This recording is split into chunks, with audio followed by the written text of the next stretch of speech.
Kalau amalnya banyak, bekalnya banyak, berarti pulangnya enak. Orang mati juga begitu. Kalau amalnya banyak, maka pulangnya enak. Ada yang jemput di sana. Begitu mendarat di bandara, ya ada yang jemput. Lalu diantar ke hotel. Tapi ada juga yang orang begitu sampai di bandara cari ojek aja, karena bekalnya tidak banyak. Atau mungkin malah jalan kaki. Ada orang naik haji jalan kaki ini dari Madura, kemarin meninggal di padang pasir karena dia tidak pakai visa haji, lalu nekat jalan lewat berbagai tempat di tengah padang pasir. Yang satu meninggal, yang dua masuk rumah sakit. Kebetulan orang Madura juga. Mungkin keluarganya Pak Mas Sugiono almarhum atau keluarga saya. Pak Sugiono ini sama dengan saya, lahir di Madura. Hadirin sekalian, begini, jadi kita malam ini berdoa, mendoakan Bapak Insinyur Mas Sugiono MC almarhum untuk menambah bekal dalam perjalanan menghadap Allah pada saatnya di hari akhirat. Nah, sekarang kan beliau masih stay di alam barzakh. Nah, di situ ada hadis Nabi yang mengatakan kalau manusia itu meninggal, amalnya itu terputus. Idza matabnu adama in qata'a amduhu. Kalau orang meninggal, amalnya putus, tidak bisa bertambah, tidak bisa kurang. Berapa kamu bawa bekal, itulah bekalmu. Tapi ada 3 hal yang bisa menambah bekal perjalanan itu. Sedekatin jariyah, bersedekah, meninggalkan amal jariyah. Konon ini masjid yang ada di sini ini sebagian dari amal jariyah almarhum keluarga Pak Mas Sugiono dan Ibu Rukmini. Misalnya itu amal jariyah, meskipun orangnya sudah meninggal, pahalanya akan bertambah terus. Awa ilmun yuntafa'u bihi, atau ilmu yang bermanfaat, dosen yang mengajar lalu ilmunya berguna. Selama ilmu berguna digunakan, maka pahala si dosen itu bertambah terus maupun orang mati. Lalu yang ketiga, awaladen soleh, anak-anak yang baik yang mendoakan, seperti Mbak Kibeng, Mbak Mas Ardi, Mas Bimo, dan keluarga yang lain. Ini selalu mendoakan, pahala itu tidak akan hilang, menjadi tambahan bekal perjalanan orang tua. Nah hadirin, ada yang mengatakan orang mati itu kemana sih? Akhirat itu apa sih? Gitu. Memang di kalangan fisikawan itu masih terjadi perdebatan. Akhirat itu ada bener enggak sebagai alam. Tapi begini, ada sebuah penelitian yang dilakukan oleh Profesor Raymond Moody. Sekarang orangnya masih hidup dalam usia 77 tahun sekarang, dosen di Amerika, di Virginia. Jadi dia meneliti orang yang mati itu kemana. Karena dia dosen, ditanya, Pak dosen, orang mati itu pergi kemana? Katanya kamu orang hebat, bisa menyembuhkan orang sakit di berbagai rumah sakit, kok ada yang mati juga? Orang yang mati itu pergi kemana? Lalu Profesor Mode itu meneliti, yang kemudian bukunya di hasil penelitiannya itu ditulis dalam sebuah buku kecil judulnya Life After Death, kehidupan sesudah mati. Nah penelitiannya menarik nih. Apa penelitiannya? Orang yang pernah mati suri itu, ada yang 6 jam, 3 jam kan banyak tuh. Di Jogja juga banyak, di mana mati 3 jam hidup lagi gitu. Nah yang pernah mati itu diteliti sebanyak 200 orang di seluruh Amerika, didatangi yang pernah mati itu diwawancarai, lalu ditanya begini, kamu ketika mati pergi kemana? Nah jawabannya ini 87 orang, 87% dari orang itu menjawab sama persis, saya keluar dari tubuh saya lalu saya terus ke atas gitu. Itu ruhnya tuh. Terus sesudah itu Yang sisanya 13% itu menjawab hal yang sama tapi kalimatnya beda. Tapi yang 87% itu sama narasinya. Saya keluar dari tubuh saya, lalu saya lihat di atap begitu, istri saya di bawah menangis. Dokter bilang, wah saya sudah tidak bisa menolong lagi, orang yang sudah mati. Istri saya menangis, anak saya menangis, saudara saya menangis, pacar saya menangis gitu, dan seterusnya itu. Jadi semua orang mati itu jawabannya sama. Yang pernah mati itu jawabannya sama, pergi. Terus sudah itu kamu kemana? Sudah itu saya masuk ke alam yang sangat gelap, gelap gulita. Tapi saya tidak takut. Sesudah itu saya masuk ke alam terang benderang. Di alam terang benderang itu terang luar biasa, seakan-akan matahari ada di atas kepala kita, tapi udaranya tidak panas. Sama nih jawabannya. Terus katanya, apa yang kamu lihat di alam terang itu? Nah disitulah nih. Pada saat itu saya melihat seluruh perbuatan saya selama hidup. Sejak saya mulai berpikir jadi bayi minta makan, saya masuk sekolah, saya mulai pacaran, saya masuk kantor, saya jadi ini, jadi itu. Dalam sekejap saya lihat. Ketika saya selingkuh saya lihat, ketika saya korupsi saya lihat, ketika saya mau nolong orang saya lihat, perbuatan saya sendiri saya lihat semua di situ.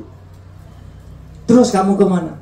Terus saya naik lagi, tiba-tiba di sana, di balik alam sana ada yang mengatakan, kamu belum waktunya ke sini, ngapain ke sini? Jadi hidup lagi. Itulah cerita orang mati suri. Nah, saudara, ini penelitian di Amerika. Bukan orang Islam juga yang meneliti, Raymond Moody, dan orangnya masih hidup sekarang nih, masih produktif mengajar, dan buku-bukunya sangat laris tentang kematian itu. Nah, apakah itu hanya di Indonesia? Bukan di Indonesia juga. Apakah hanya di Amerika? Bukan juga, di Indonesia juga. Bapak Ibu sekalian kenal nama Lydia Kandou, bintang film. Itu bercerita di televisi, namanya Di Kick Andy. Waktu kecil umur 7 tahun dia pernah mati. Nah dia bercerita, waktu saya mati itu saya keluar dari tubuh, lalu saya ke pinggir, mama saya menangis. Saya tanya, mah kenapa kamu menangis gitu? Tapi kan enggak, kan dia sudah jadi roh ya. Jadi mamanya enggak, kenapa mama menangis? Nangis dia, pegang-pegang tubuh saya katanya. Saya sudah di luar, nggak di tubuh saya. Lalu saya hidup lagi.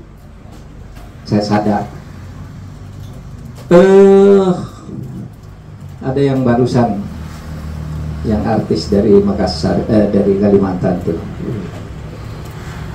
Siapa? Ola Ramlan. Itu 2 bulan. 3 bulan lalu adiknya, siapa yang hafal Ola Ramlan tadi?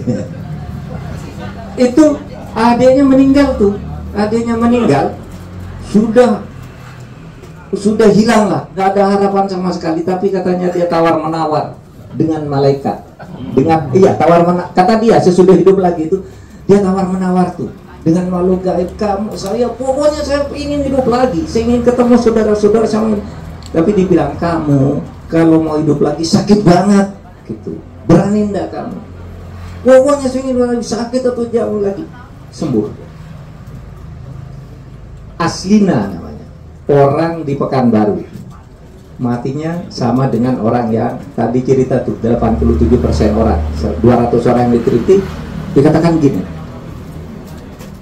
Aslina mati, lalu tiba-tiba dia berjalan kemana, hidup lagi. Sama itu perjalanan, melihat alam gelap, alam terang, kemudian ada tabir yang bervariasi cara menolongnya. Pokoknya dia belum waktunya mati, kamu balik aja gitu, hidup lagi gitu. Nah, ini apa? Yang menarik.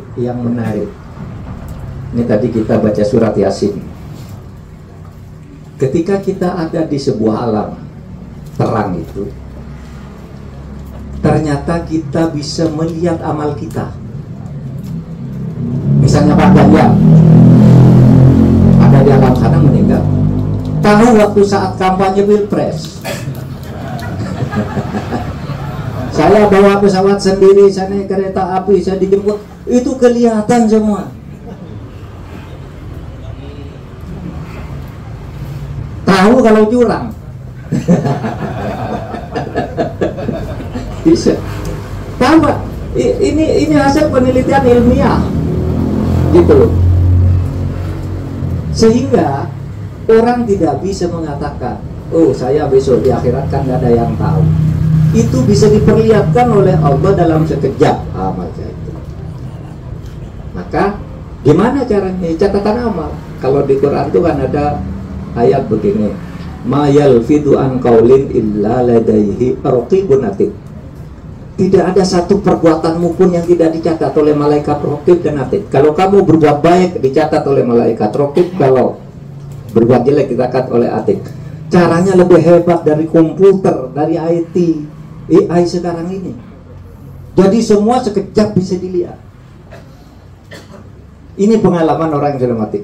Sehingga kalau bapak misalnya, saya waktu hidup tidak korupsi, saya waktu hidup tidak selingkuh, saya waktu hidup tidak suka bohong. Nah ini kata Al-Quran tadi, surat Yasin ayat 65 itu.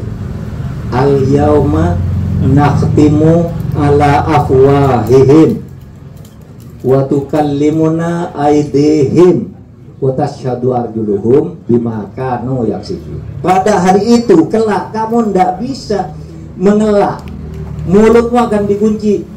Tidak bisa kamu bilang saya tidak korupsi, saya tidak jahat, saya tidak kriminal. Tidak bisa. Nakhtimu ala afwahihim, mulutmu dikunci. Wa tukallimuna aydihim, tanganmu yang akan bicara, iya Tuhan, saya ini tangan yang digunakan oleh orang ini untuk membunuh. Tangan saya, tangan kanan berpikir, saya yang menandatangani kwitansi kosong Tuhan. Saya yang menambah angka 100 juta menjadi 1 miliar Tuhan. Dilihat oleh tangannya itu, ini saya yang melakukan.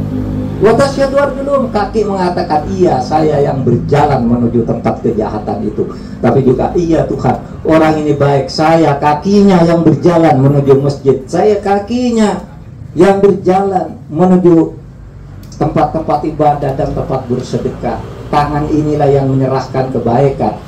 Jadi maksudnya orang mati itu akan mempertanggungjawabkan apa yang dibuat, dan setiap pertanggungjawaban itu bisa diperbaiki oleh yang masih hidup, oleh keluarga, anak-anak yang mendoakan itu.